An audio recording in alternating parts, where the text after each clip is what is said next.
مسؤولين عن المنتخب حتى يمنعون هكذا احنا تدري شباب وبعمر خلينا نقول بعمر صغير ممكن يتصرف تصرف غلط. انت ليش تقول له اطلع؟ لا تقول له. وحتى تربيتهم تكوينهم يعني حقيقه يعني انت مثلا ما تقدر تمنع واحد مثلا عايش بالسويد او ما تقدر واحد عايش بالنرويج. بس جاي اليوم يحامل اسم العراق. مو انا قلت لك ما جاي بطبيعته. ساعة عمر هذول هم المجموعه. هسه كان انا ما عرفت من الاسماء.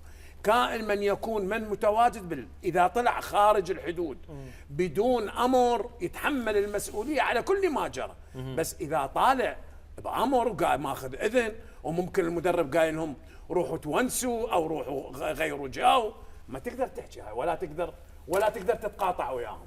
بس احنا عندنا بحساباتنا يعني خلينا نقول خلقيا ما تسمح لنفسك. ليش؟ يعني فريق خسران 5 طالع من بطوله مهمه، حتى انت نفسيا ما ترتاح. يعني حتى من تطلع انا متاكد يعني ليش الباقيين ما طلعوا. يعني مثلا خلينا نقول منو زيدان قال ما طلع، منو قال زيدان ما طلع، قال زيدان علي ما طلع، الحمادي انهار، ريبين ما طلع لانه عايش الحاله او عايش الوضع اللي صار به المنتخب فما طلع. قال لك انا بعدني لازلت ولي حد هذه اللحظه قد اكون مصدوم ام قد اكون متاثر.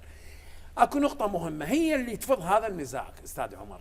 اذا كان اكو امر بالخروج ما حد يقدر يحاسبهم، واذا كان ماكو امر بالخروج فيتحاسبون، ممكن الاتحاد يحاسب. انا